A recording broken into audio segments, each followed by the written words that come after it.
जय जय भवानी मन रमणी माता पुरवासिनी। जय जय भवानी मन रमणी माता पुरवासिनी। 14 भुवनों की माता महिषासुरमर्दिनी। जय जय भवानी मन रमणी माता पुरवासिनी।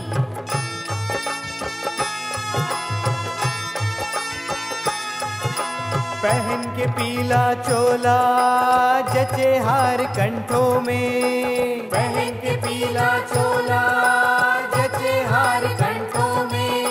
हाथों में त्रिशूल सजे तिलक कुमकुम का। जय जय भवानी मन रमणी माता पुरवासिनी। जय जय भवानी मन रमणी माता पुरवासिनी।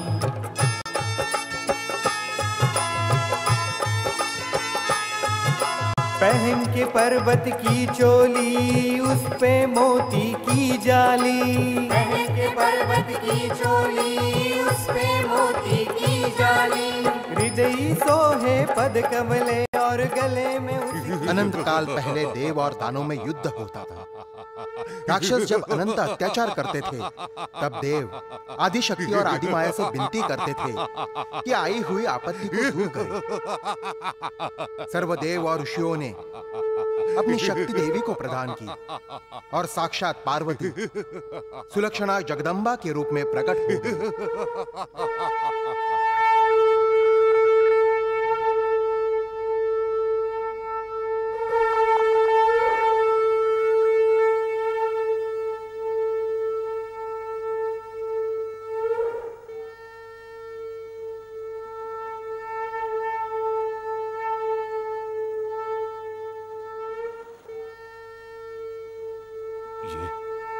ये क्या हो रहा है? ये कर्कश ध्वनि कहां से आ रही है? किसने ये साहस किया है? देव देव तो पराजित हुए हैं, भयभीत हुए हैं। वो ऐसी गर्जना नहीं करेंगे। दैत्य दैत्य तो मेरे अधीन है, वो ऐसा कृत्य निश्चित ही नहीं करेंगे। मनुष्य में तो इतनी शक्ति ही नहीं है। जाओ दूत जाओ, ध्वनि की दिशा में जाओ और जो भी ये कोई पातकी है उसे मेरे समक्ष लेकर आओ। अरे महिषासुर के राज्य में पंछियों को भी चहकने की सख्त मनाही है, तो अब किसे अपनी जान प्यारी नहीं है? जाओ दूत जाओ, आज्ञा का पालन करो, ध्वनि की खोज करो।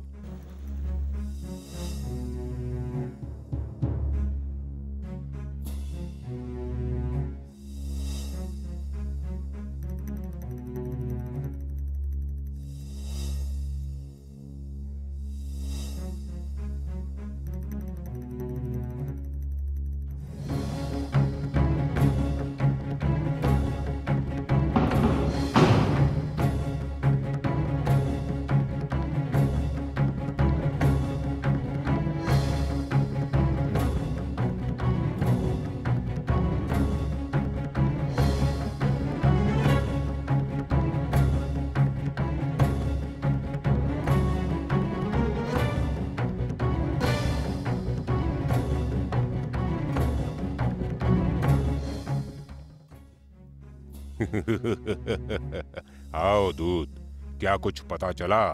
हाँ महाराज, दिंडिर वन में ध्वनि शोध करते हुए एक जगह एक दिव्य और तेजस्वी स्वरूप सुंदरी दिखाई दी।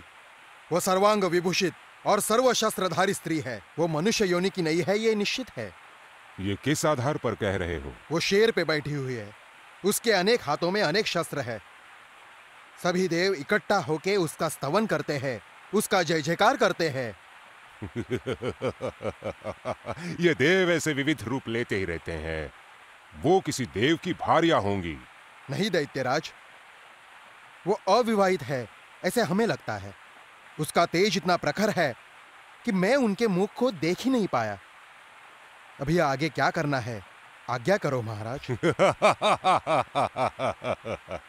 जाओ दूत जाओ, उस स्त्री को यहां लेकर आओ। विनती से नहीं मानी तो जबरदस्ती करो, पर उसे यहां लेकर ही आओ। उसका वर्णन सुनकर मैं मोहित हो गया हूं। मैं उसे अपनी पटरानी बनाऊंगा। जाओ, आज्ञा का पालन हो। कैसी आज्ञा महाराज? हे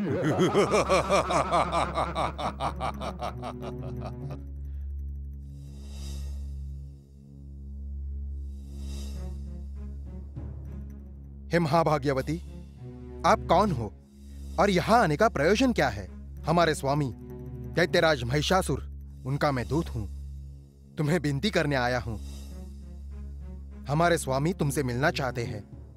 तुम्हारे सौंदर्य की कीर्ति सुनकर वो तुम पे मोहित हो गए हैं। तुमसे वो विवाह करना चाहते हैं। हे मूर्ख दैत्य, तुम्हारे हिम्मत की तो हमें दाद देनी ही पड़ेगी, पर समझदारी से संभाषण करने के लिए हम आपसे संतुष्ट हैं। नहीं तो केवल मेरे दृष्टि से ही तुम भस्म हो जाते। हे दानव, मैं दैत्यों का नाश करने वाली देवी हूँ। मैं आपके स्वामी के वध के लिए ही यहाँ आई हूँ। हे देवी, आप ये अविचारी भाषण रोक दीजिए। तुम सुस्वरूप स्त्री हो। महिषासुर एक शक्तिशाली महाकाय योद्धा है। आप उनसे युद्ध करने का विचार छोड़ दे और उनसे विवाह करके सुखी हो जाइए। हे मूर्ख दैत्य, तुम्हें तुम्हारे जान की थोड़ी सी भी चिंता हो तो तुरंत यहाँ से निकल जाओ, अन्यथा मेरे क्रोधाग्नि से तुम भस्म हो जाओगे। तुम दानव पशुतुल्य होते हो। हिंस्र पशुओं को समझौते से कोई बात समझती नहीं है। तुम्हारे स्वामी का भाग्य उलट गया है, और एक बार भाग्य उलट गया तो तृण भी वज्र की तरह हो जाता है। जिसकी मृत्यु समीप आ गई हो उसे ब्रह्मवर भी बचा नहीं सकता। और एक मौका दे रही हूँ, जाके आपके स्वामी से कहना, मृत्यु का अगर भय हो तो पाताल में जाके वास करो। अगर अपने गुर्मी में आप मेरे सामने आओगे तो खुद के मृत्यु का स्वयं कारण बनोगे। मैंने आपके सामने प्रस्ताव रखा है, लेकिन आप विवाद करने के लिए बहुत उत्सुक है। दानव श्रेष्ठ महिषासुर के क्रोध का कारण केवल तुम ही बन रही हो, ये ध्यान में रखो।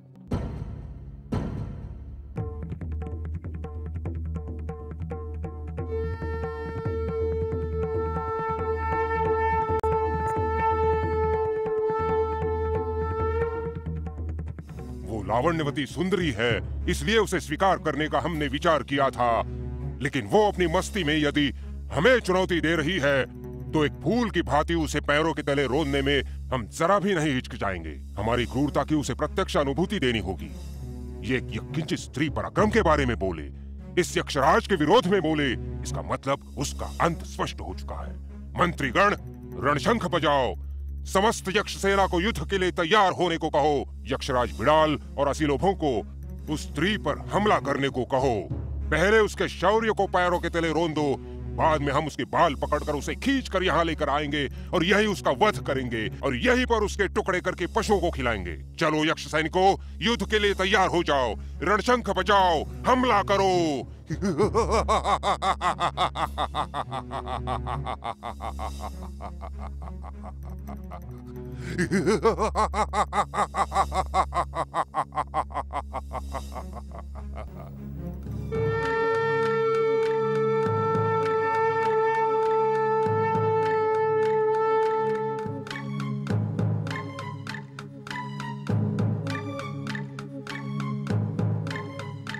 ओ महिषासुर संग किया है युद्ध तो घनघोर।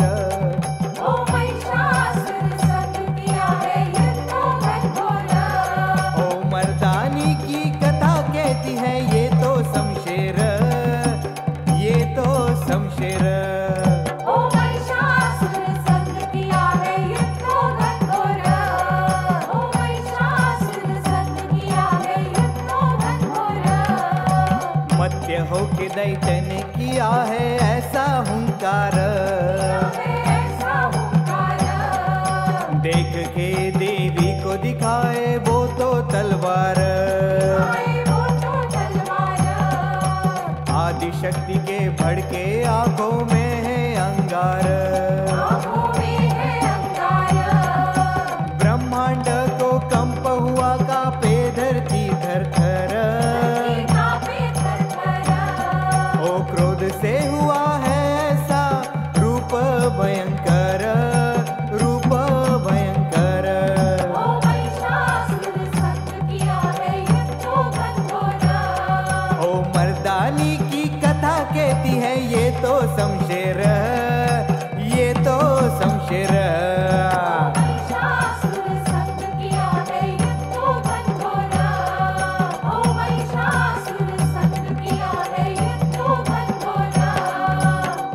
छोड़ के माथे को कुमकुम से भर दिया, तुमसे है भर दिया।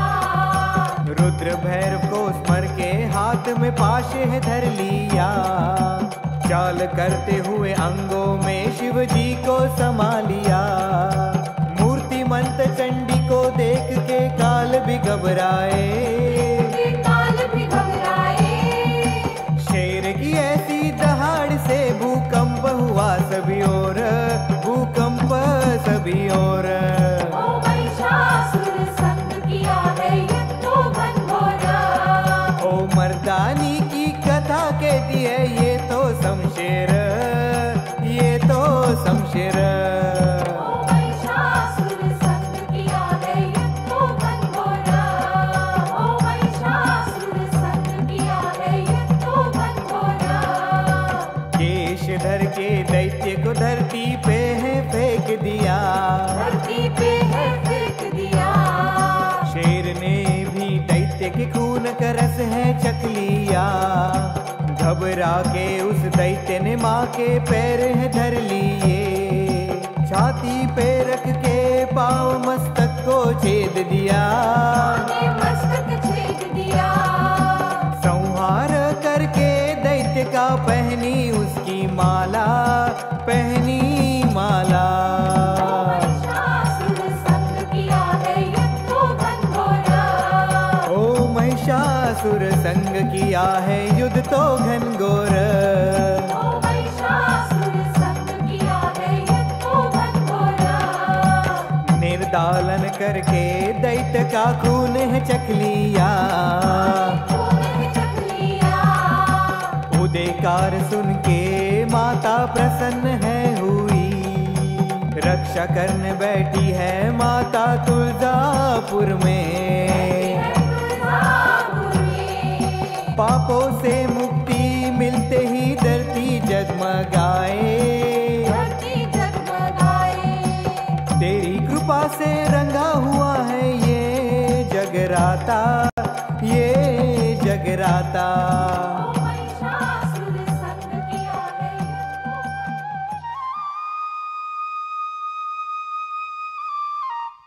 महिषासुर के वध के बाद बहुत समय तक पृथ्वी पर शांति थी। शुंभ और निशुंभ ये दोनों राक्षसों ने देव देवता, ऋषि मुनि और मानव जाति को तकलीफ देना शुरू कर दिया। तब देवी ने कालिका का रूप धारण किया।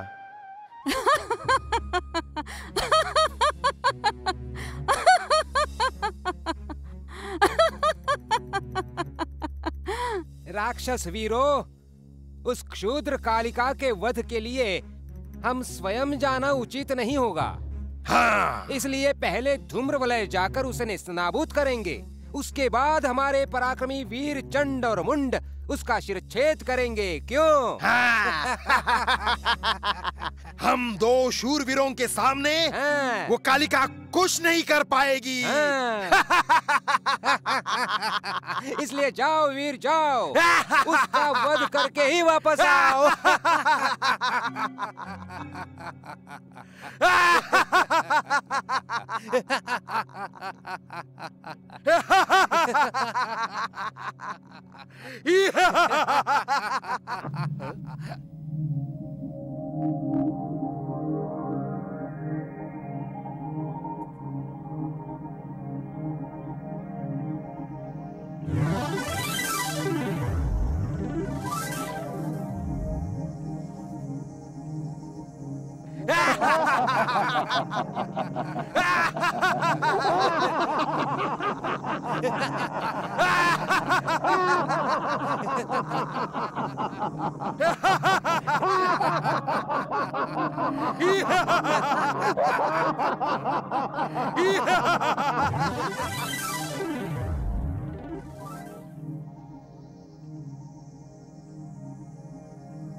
देवी ने भक्तजनों को अभय दिया।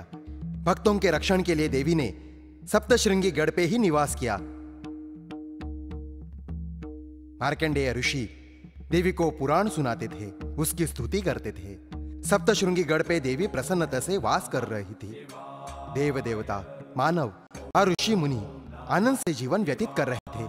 सारे संकटों का अंत हुआ ऐसा लग ही रहा था। पाताल से मदस्थ भीमासुर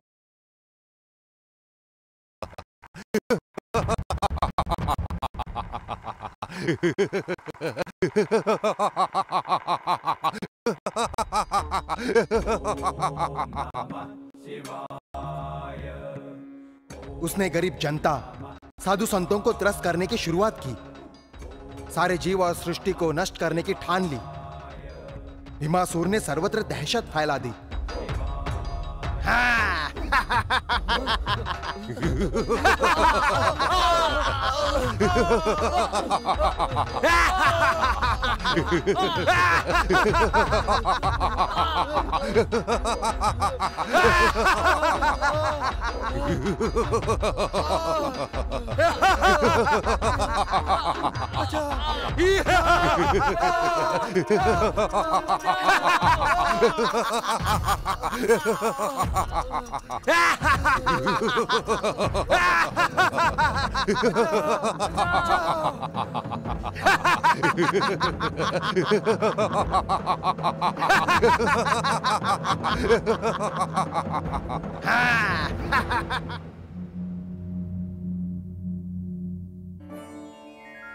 नारायण नारायण।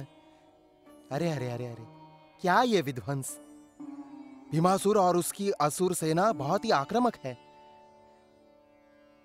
उन्होंने स्वर्ग पर आक्रमण करने से पहले देवेंद्र को सतर्क करना चाहिए। नारायण नारायण। चलू चाल।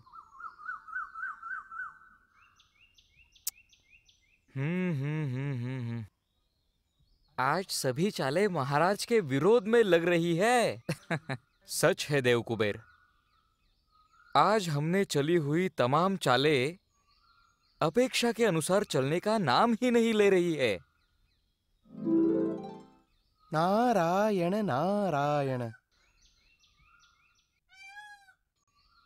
प्रणाम मुनिवर, प्रणाम। देवेंद्र, देवों को भी आखिर प्राक्तन होता ही है। भविष्य में सभी चालें अपने अपेक्षानुसार ही चलेगी, उसकी कोई शाश्वती नहीं होती। भविष्य के संकटों पे मात करने के लिए उसके बारे में बारीकी से सोचने वाला ही भविष्य के सुख का हकदार होता है। द्यूत पट पर अपने बुद्धिबल का व्यय करना आपको शोभा नहीं देता देवेंद्र? मैं कुछ समझा नहीं मुनिवर। देवराज इंद्र अपने स्वर्गलोक पर और समस्त देवगण पर आक्रमण करने के लिए भीमासुर की सेना सज्ज हो रही है। यह अपने स्वर्गलोक के दृष्टि से महासंकट ही है। मुनिवर, भीमासुर के अतिबलाढ्य सेना के साथ संघर्ष करके उनका पराभव करने की क्षमता समस्त देवलोक में है। नहीं देव कुबेर, कभी भी शत्रु को कम नहीं समझना। भीमासुर के शक्ति प्रदर्शन का दृश्य मैं खुद पृथ्वी पर देख आया हूं। इसीलिए देवेंद्र, आए हुए संकटों का धैर्य से सामना करे, यही उचित है। पर इस पर कोई उपाय मुनिश्रेष्ठ? नारायण नारायण। उपाय एक ही है, भीमासुर के साथ युद्ध। भयभीत न होते हुए पूरे शक्ति के साथ रणभूमि में भीमासुर का सामना करो। जैसी आज्ञा मुनिवर। शुभम भवतु। नारायण नारायण।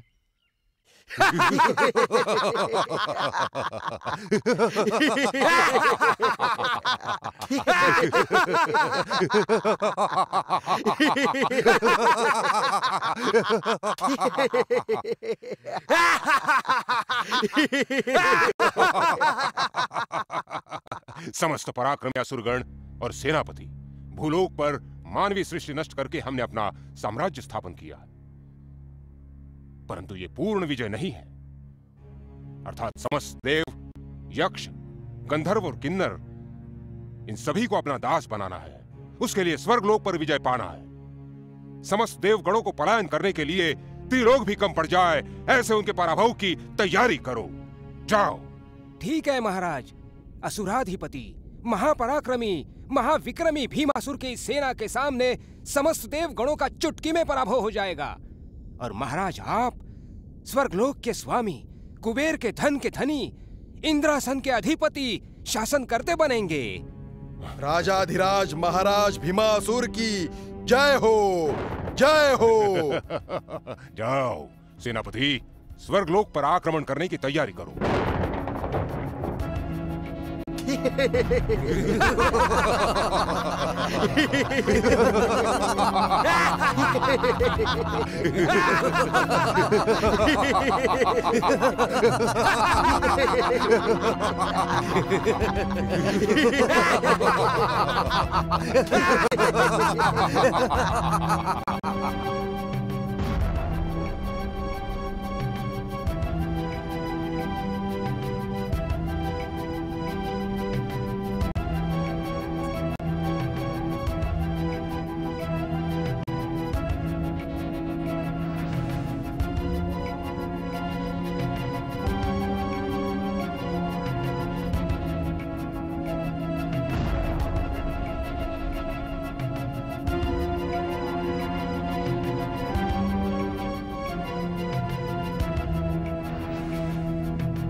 अरे ठहरो ठहरो, ये वो इस तरह ऐसे भयभीत होके कहाँ जा रहे हो? मुनिवर, अत्याचारी भीमासुर ने स्वर्गलोक पर आक्रमण किया है। हमने प्रतिकार करने का प्रयास किया, परंतु आपको उसमें यश नहीं आया। हाँ ऋषिवर, प्राण बचाने के लिए हमें रणभूमि से भागना पड़ा। किंतु ऋषिवर, अभी आप ही मार्ग दिखा दीजिए। स्वर्गलोक से आश्रय के लिए हमें दरबदर भागना पड़ रहा है। पूरे स्वर्गलोक पर उन्होंने कब्जा कर लिया है। लेकिन भीमासुर का अंत करना इतना आसान नहीं है। जहाँ देवों को ही आश्रय ढूंढना पड़ रहा है, वहाँ सामान्य लोगों का क्या? इसीलिए ऋषिवर, अभी आप ही मार्ग दिखा सकते हैं। महर्षि मार्कंडेय ऋषि अभी ध्यानस्थ होंगे, परंतु उनका ध्यान भंग करने के अलावा हमारे पास दूसरा रास्ता नहीं है। हम उनके पास जाते हैं, वही हमें कुछ मार्ग दिखाएंगे। चलो चलो चलो। ओम ओम ओम ओम ओम ओम ओम। मुनिवर,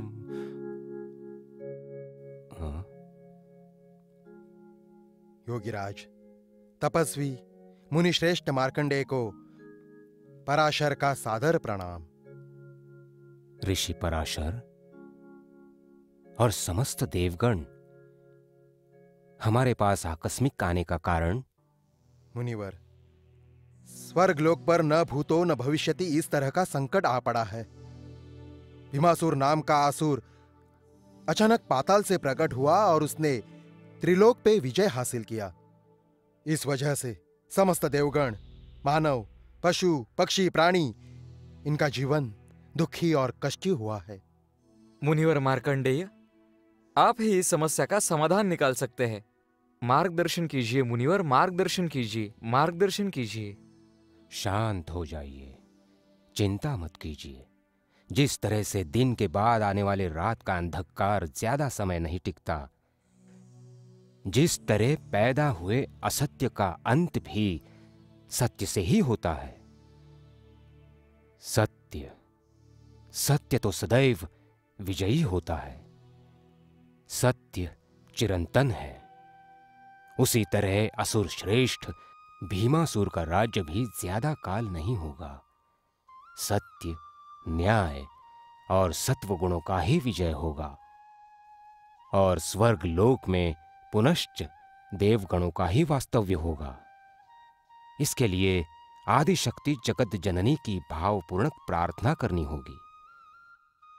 उस प्रार्थना से देवी प्रसन्न होकर स्वयं प्रकट हो जाएंगी और भीमासुर का और समस्त राक्षस गणों का समूल नाश करेगी। उसके लिए देवगणों, आप सबको अनादि निर्गुण देवी की मनोभाव से उपासना करनी होगी। जैसी आज्ञा मुनिवर। विजयी भव, यशस्वी भव।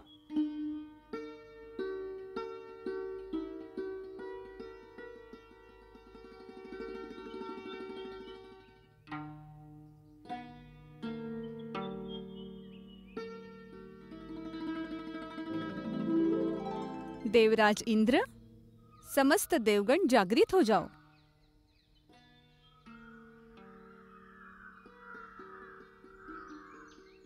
माते सादर प्रणाम। हमारे प्रार्थना से प्रसन्न होकर आपने साक्षात दर्शन दिया।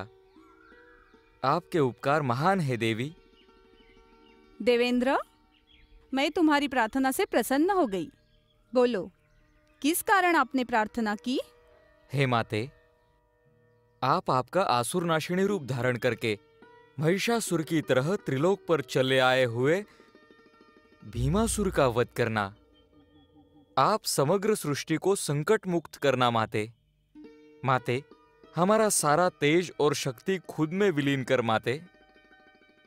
आपके अष्टभुजा रूप का दर्शन आसुर वंश को हो माते, और आसुर वंश का सर्वनाश हो जाए, ऐसी मेरी आपसे प्रार्थना है माते। देवराज इंद्र, संपूर्ण देवगण निश्चिंत रहो। जिस तरह तेज और अंधकार, सत्य और असत्य ये सृष्टि के अविभाज्य घटक है, उसी तरह तेज और सत्य की उपासना करने वाले, प्रार्थना करने वाले तुम्हारे जैसे साधक होते हुए सत्य और तेज को कोई भी पराभूत नहीं कर सकता। देवराज इंद्र, आपने प्रदान की हुई ये तेज और शक्ति से मेरे ये बाहु और ये मेरा अष्टभुजा रूप अधिक शक्तिशाली और बलशाली हो गया है। आपके ये सांघिक शक्ति से संपूर्ण असुर वंश का, अधर्म का नाश होगा। सत्य और धर्म चिरंतन और चिरायु होगा। अष्टभुजाधारिणी आदि माते तुम्हारी जय हो। माते आपकी जय हो। माते आपकी जय हो। माते आपकी जय हो। माते आपकी जय हो।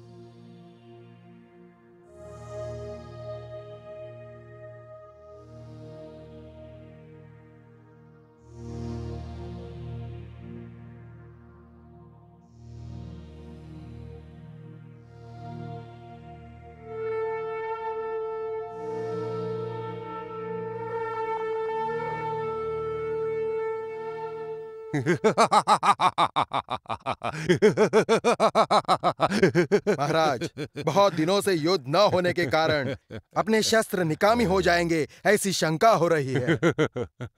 वो शस्त्र अब सिर्फ श्वापदों के शिकार के लिए ही काम आएंगी। आइए आइए सेनापति, आइए। कोई विशिष्ट समाचार? असुराधिपति, समस्त देवगणों ने देवी की प्रार्थना करके देवी को पसंद किया है। देवगणों ने अपनी शक्ति और तेज देवी को अर्पण किया है। देवी बहुत शक्तिशाली और तेजपुंज हो गई है। असुराधिपति, देवी ने अपने विरुद्ध युद्ध पुकारा है। सेनापति, इससे इतना भयभीत नहीं होना चाहिए। अरे ये देव ऐसे चित्र विचित्र रूप तो लेते ही रहते हैं। सेनापति, जाओ उस मायावी स्त्री को यहां खींचते घसीटते मेरे पास ले आओ। ये तेजस्वी स्त्री।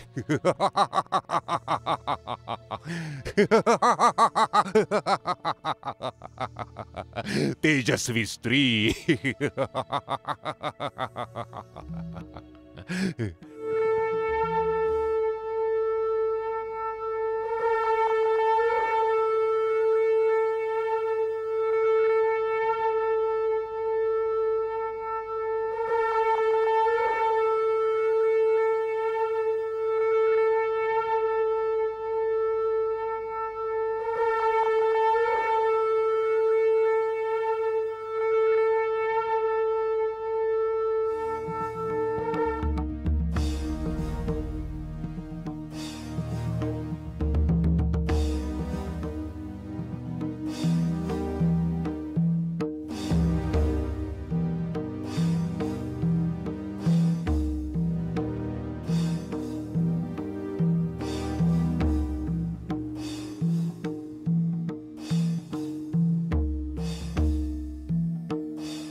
ये क्या हो रहा है सेनापति? मिट्टी में मिला दिया तुमने मेरा नाम। एक शूद्र स्त्री आपको पराजित करती है और आप आयुध फेंक कर आते हैं। असुराधिपति, कहते हुए अत्यंत खेद हो रहा है, परंतु सत्य स्थिति मैंने आपके सामने कथन की है। उस स्त्री का सामर्थ्य और शक्ति बहुत महान है। आप जरा सोचिए, मेरे जैसे योद्धा को रणभूमि से भागना पड़ा, इससे बड़ी भयानकता और क्या होगी? सेनापति, क्या और किसके सामने कह रहे हैं? कोई सोंग रचा कर आती है वो देवी। चार चमत्कार क्या दिखाए उसने और आप निशस्त्र होकर आ गए। इस अपमान का बदला मैं ही ले लूंगा। असुराधिपति, जरा धैर्य से काम ले। आप समझते हैं उतना ही आसान नहीं है। उस देवी में 10 हाथियों का बल है। समस्त असुर सेना का सर्वनाश करने का सामर्थ्य उसमें है। आप यही रुकिए, उस देवी का सर्वनाश मैं ही कराता हूं।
सप्तशृंगी माते की जय अम्बे माते की जय। मार्कंडेय खड़े सामने पीछे गोदावरी, अम्बे पीछे गोदावरी, अम्बे पीछे गोदावरी। मंदिर बना इस पर्वत का, मंदिर बना इस पर्वत का, शीश झुकाओ चरणों में। जय जय श्री सप्तशृंगी माते, जय जय श्री सप्तशृंगी माते।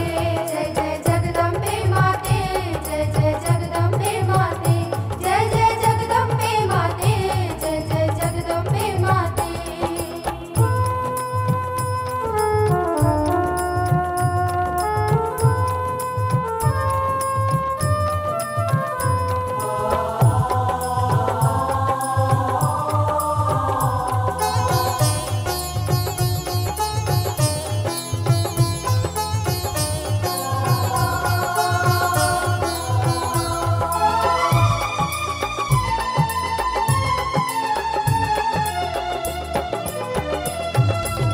वेद चारों यहाँ बसते हैं तेरे कोमल कंठों में।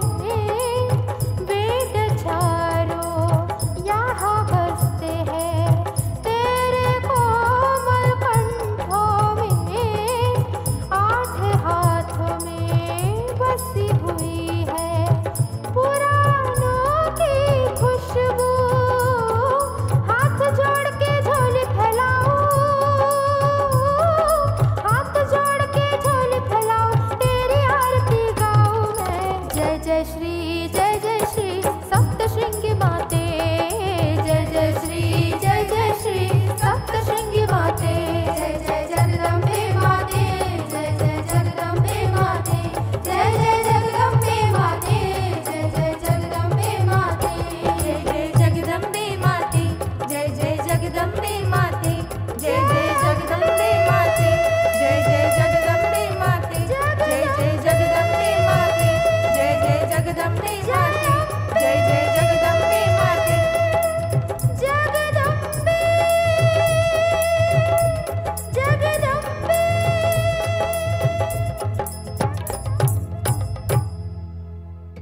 इस जंगल में बहुत शेर है, बहुत भेड़िए हैं। भैया मुझे वो फूल चाहिए। कौन सा? वो जगदम्बा अरे लुप्त वो? हो गई थी। वो तो बहुत ऊंचाई फिर पे भी है। उनकी मुझे प्रेम भरी चाहिए। छाया भक्तों कैसे पे थी। निकालेंगे? चलो देवी सप्तशृंगी संभल गढ़ के पर ही चलो, हाँ? थी। चलो ग्वालों के बच्चे मधुमक्खी का संभल के छत्ता चलो। निकालने के लिए हाँ? जंगल में गए। ए वो देख, वो क्या है भैया? मधुमक्खी का छत्ता है। हाँ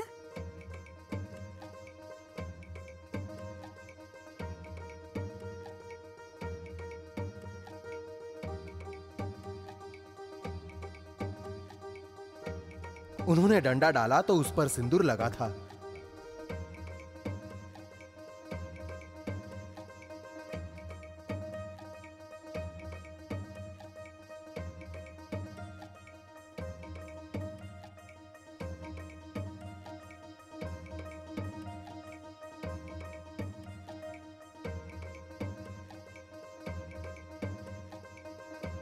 पेड़ पौधों को हटाने के बाद लुप्त हुई देवी की स्वयंभू मूर्त उन्हें दिखाई दी।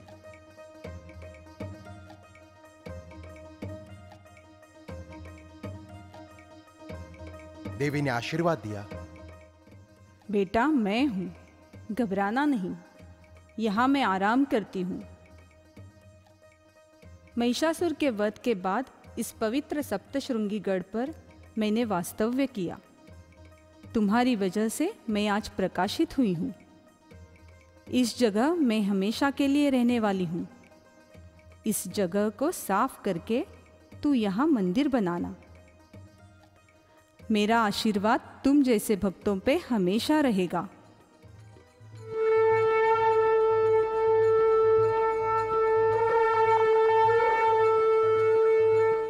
सारे भक्तों ने वहां देवी का मंदिर बनाया, देवी की स्थापना की। देवी भक्तों की पुकार हमेशा सुनती है।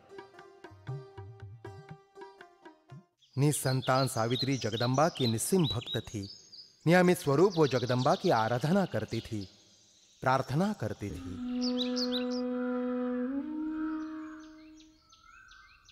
गौरक्का, क्या आपको खबर मिली? क्या हुआ यशोदा? अरे पाटिल ने रात को मन्नत के लिए पूजा रखी है। मन्नत के लिए पूजा? हाँ। वो क्या है? नहीं पता क्या? क्या तुम भी गौरक्का? सावित्री को बच्चा नहीं ठहरता है, उसे बच्चा हो जाए इसलिए पाटिल ने रात को पूजा रखी है।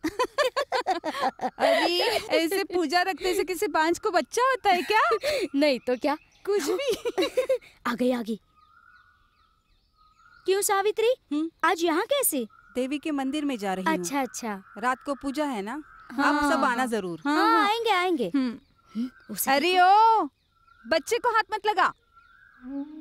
क्यों गौरक्का, क्या हुआ? अब बताओ उसे। अरे सावित्री, बांझ औरत हो तो उसने बच्चों को नहीं छूना चाहिए, नजर लगती है। यशोदा, बच्चे तो भगवान का फूल होते हैं। भगवान के मंदिर में तो ऐसी बात मत करना। हाँ। तुम्हारा ज्ञान तुम्हारे पास रखना। किसी बांझ का साया भी मेरे बच्चे पर पड़ना नहीं चाहिए। चल जा।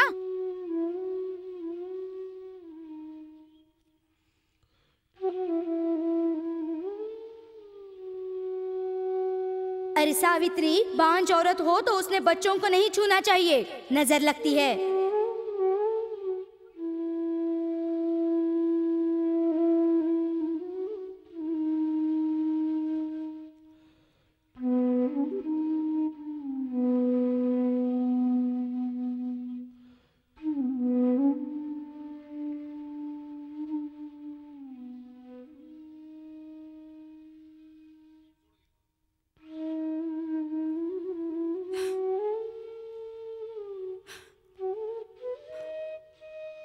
माँ जगदम्बे, सप्तशृंगी माते, तुम्हारी बेटी की क्यों सत्व परीक्षा ले रही हो माते? माँ, मैंने किस जन्म में ऐसा पाप किया जो लोगों के ताने सुनने के लिए मुझे पैदा किया? तुम मेरी माँ हो, तुम्हें पुत्री का दुख दिखाई नहीं देता। मैं गर्भवती नहीं रही तो तुम पे कौन विश्वास करेगा, बोलो? माँ, मैं तुम्हारी भक्ति भाव से पूजा करती हूँ, स्मरण करती हूँ। मेरी सेवा में और क्या कमी रह गई माते, बोलो ना। माँ, मेरे घर में तुम्हारे चरण स्पर्श हो जाए, मेरे आंगन में बालकिशन खेलने दे। मेरे घर को गोकुल बनाना तुम्हारे हाथों में है माँ। माँ, मेरे गोद में एक बच्चा दे दे माँ। मैं खुद आके उसे तुम्हारे चरणों में रख दूंगी। मुझे एक नन्हा सा बच्चा दे दे माँ, बच्चा दे दे।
देवी का कृपा प्रसाद स्वरूप सावित्री ने एक बच्चे को जन्म दिया।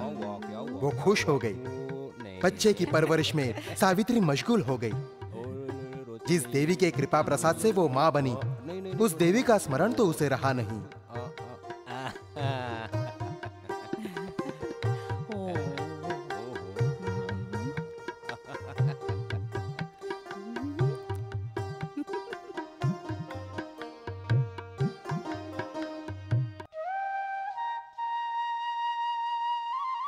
लेकिन जगदम्बा अपने भक्तों को कैसे भूल सकती है। एक दिन देवी सावित्री के सपनों में आकर देवी ने उसको अपना वचन याद दिला दिया।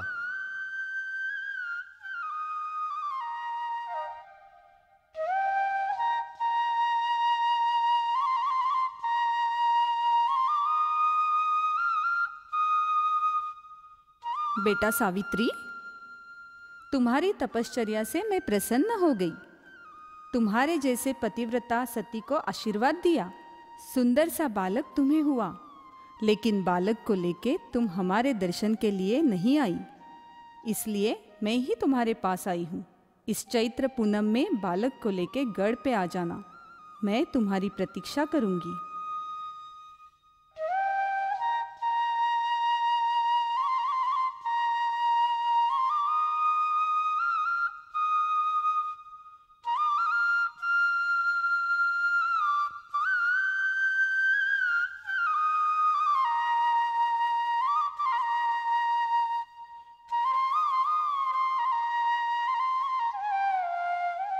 अरे चलो ना जल्दी, कितनी देर कर रही हो? शाम होने से पहले हमें देवी के गढ़ पर पहुंचना है ना। सुनो जी, देवी के लिए चुनरी तो ली है ना आपने? हाँ ले ली है। पानी की घाघर तो ली है ना? हाँ ली है। और प्रसाद का सामान तो लिया है ना? सब लिया है। अब तुम बैठ जाओ जल्दी। ठीक है, चलो जल्दी। संभाल कर संभाल कर, धीरे से, आहिस्ता आहिस्ता। हाँ बैठ जाओ बैठ जाओ। हिर हा हिर हा हा हा, संभाल कर।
सावित्री बैलगाड़ी से गढ़ पे पहुंची।